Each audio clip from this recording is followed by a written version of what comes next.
Pero pag binentahan kita ng BMW ngayon, halagang 4,000, bibilin mo, ma'am? Yes, kala ko lang ang pera. Yan ako mo, ang Pilipino ganyan. Ito, pinapakita ko sa resulta mo after 2 years. Gawin mo na. Kuha, kasi baka naman huli na lahat. Bakit? Ang dami na namin nagiging member, o kailan ka pa magsasali? Kailan ka pa magsasama? Bakit, ma'am? Ang pangarap namin napakataas. Sabayan mo na. Isa lang ang tinatanggal namin dito sa katawan namin. Yung letter P. Alam mo ba yung P sa katawan? Regla? Pride! Bakit ba? Yung pride? Madaming ganyan. Yan lang po yung isang binaba ko sa katawan ko. Bakit pa? Ang pride, di ka pakainin na, tama? Yes. Ang pride na bulayan, malasong ka. Ako, ha? Yes. Bakit ako sasali sa bata? Teacher ako. Diba? Bata, ba't ako sasali? Manager ako sa bangko. 50,000 naman. Bata, ba't ako sasali? Abogado ako. May kaso ba tayo dito? Wala ka ba? Diba? Bata, sasali ako. Ba't ako sasali sa'yo? Doktor ako. May nagpapa-order ka ba dito? Diba? Bata, ba't ako sasali sa'yo? Engineer ako. Ba't may nagpapacheck ba na engine dito? No, joke yun. Engineer. Ako mo, ito ha, lahat kami, kaya kami sumali kasi may dahilan. Gusto mo malaman ko ng dahilan namin? Dreams. Gusto mo malaman ang dahilan namin? O simple, umuwi ka ng bahay. Tingnan mo yung bahay mo, kung ikaw malungkot sa bahay mo, sumali ka ng B-Mobile. Pero kung masaya ka na sa bahay mo, huwag ka na sumali. Bakit? Kontento ka na, tama? Yes. Pagpasok mo ng bahay mo, nakita mo garahe, may kotse ka doon, masaya ka na sa garahe mo, at sa kotse mo, huwag ka nang sumali. Pero kung hindi ka pa masaya, sumali ka, bumalik ulit dito. Pasok ka ng bahay mo, nakita mo yung sala mo, masaya ka na sa mga nakikita mo, huwag ka na sumali sa B-Mobile. Kung hindi ka pa rin masaya, sumali ka. Bakit, ma'am? Dito mo kitain yung nalalagay natin dyan. Pasok ka sa kwarto ng anak mo, ma'am. Tingnan mo anak mo. Kung masaya ka na sa anak mo, huwag ka sumali ng B-Mobile. Kung hindi ka masaya sa anak mo, kasalanan mo yan. Ikaw gumawa, ano wala na yan. Ako mo, simple lang, may dahilan kami dito. Kung gusto mo sumarap buhay mo at maging milyonaryo, at may pangarap ka, at gusto mo kunin to, sumali ka. Nakuha, malakpan mo naman ganda doon eh. Hindi lang ha, hindi lang ako ang kumita dito. May isa po kami mga dealer dito, ngayon po, magdadalawa na ang kotse niya. Siya po ay 22 years old lang. At na-explain namin ng business. Ang maganda pa dyan, pinsan ko siya. Ang malupit pa dyan, single. Ay, di, may girlfriend pala. Pero hindi sila kasal. Kaya sila na yung negosyo. Ito malupit. Ang weekly po na kinikita ngayon, humigit kumulang 150,000 to 200,000 per week. Oh, grabe. Bagong graduate pa. Ito malupit. Talampakan naman natin si Mr. Gordon. Yes.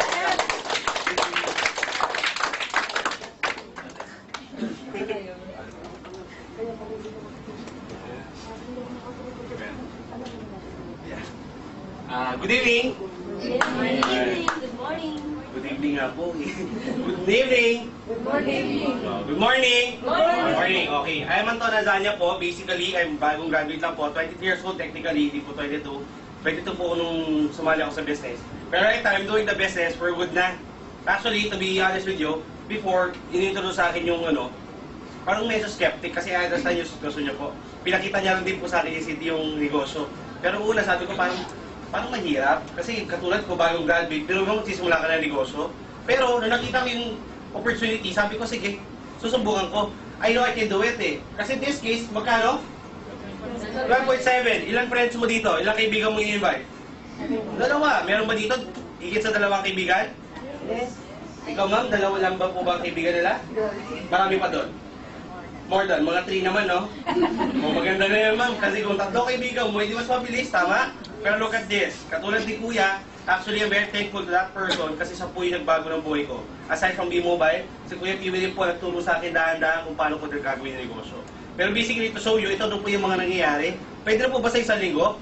Yes. Matanong ko lang, 72,000 para sa bagong graduate. Normal, abnormal? Abnormal. Sino na tawag sa akin? Abnormal. Okay lang? Yes. O sir, matanong ko lang, sir, ikaw ba normal, abnormal? Normal. Sir, kung palit tayo, okay lang? Weekly rin, bibigyan niya sa'yo. Normal ka ba, abnormal? Abnormal, welcome to the club. Walang pa mo naman, sir. Alright. Pero kasabi nga din dito, kayang pigilan ng mga dealers? Hindi. O susunod na linggo na naman? O, pwede na po ba? Eh, may problema ka na naman, sir. Dahil tumulong ka sa maraming tao, hindi mo naman mapigilan. Pwede na? Yes. Pwede na. Ito nga pala po yung actual check kasi Friday, nagpunta po ang Pampanga to help my dealers. Ito na po yung nangyari. 152,000. Pwede na? Yes. Come to the concept, simple lang. Ang negosyo to, dapat willing kang tumulong para kumita. Hindi ito yung para sa isang tao na ikaw lang mang pwedeng kumita. Kailangan willing ka rin kumita para tumulong. At the same time, simple lang naman eh. O pag-usapan natin ha, sir, basically sa sitwasyon nyo ngayon, do you think madali po bang kunin ang mga pangarap mo? Sa ikaw mag-isa? Mahirap? O sir, ganito na lang. Okay lang ba? Ngayon, araw na to, lahat na nakikita mo sa paligid mo, kasama sa pagkuha ng pangarap mo. Okay lang? Do you think mas madaling paraan yun? Willing ka ba tumulong? Willing ka rin ba magpatulong, sir? Oh, with that is, magiging successful sa negosyo to. Katulad ko po, humingi lang din po ako ng tulong sa pinsan ko kung paano ko gagawin ang negosyo. Tinulungan niya rin po ako, tumulong din ako sa maraming tao. Nangyayari? Nangyayari. O, come to think of this, ito na po yung mga accounts ko. Kasi last, September, ito po yung nakuhang, ng isang account ko. Pwede na? 733,000. Yes. Pwede? Yes. Okay. Yan nga, sabi nga natin, tuloy-tuloy lang yan. O, ito, after 29 days, 860 naman.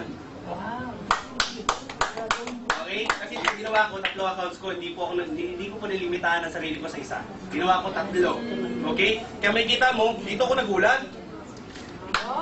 Pwede na? Pwede na po ba? Yes. Yung parang di ba hindi natutuwa? Pinupulot lang po ba? Hindi, di ba? Mahirap po gawin yan. Kung effort mo lang gagamitin. Pero in this case, humingi lang din po ng tulong. Nangyari?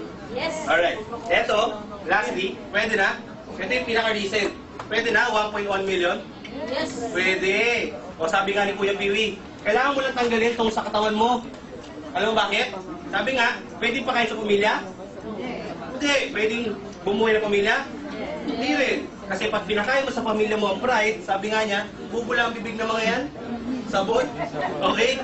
Sa negosyong to, tinanggal ko lang to. Marami nagsabi sa akin, alam mo, hindi para sa yan. Kasi nung pag-uwi ko sa bahay, in-explain ko yung negosyo sa nanay ko. Sabi sa akin ng nanay ko, na, nahihilo ka na ba? Oo. Tatay ko, sabi ko, Dad, hindi ka na kailangan magtrabaho. Ako nang gagawa ng paraan.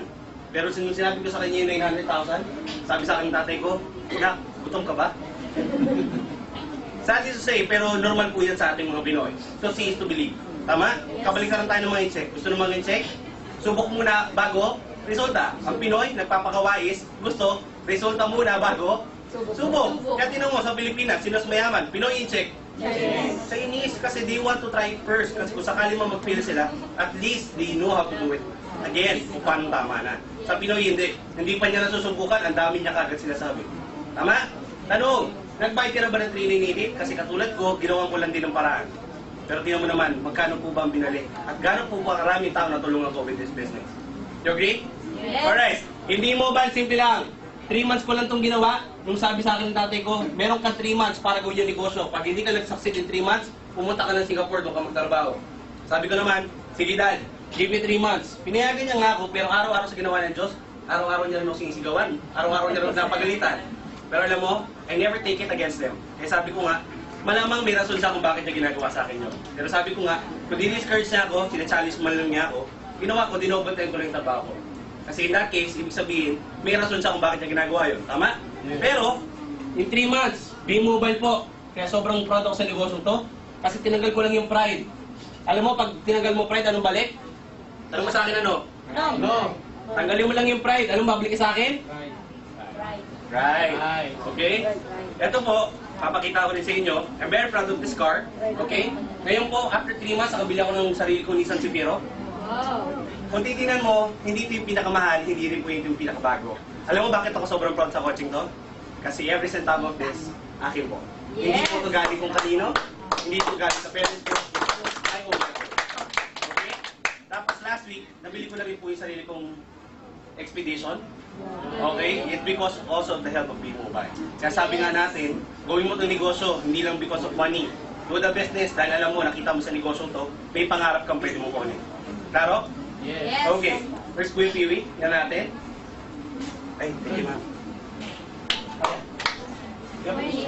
Yeah, say out. Yeah, say out. Alright. Yan. Yan guys. Before I end my presentation, basically, may ano lang kami dito. To have a positive vibes ha, siyempre nakita natin yung negosyo. Can I request one thing lang? Pwede? Yes. Pag sumigaw ang mamaya ng payaman, sigaw tayong lahat ng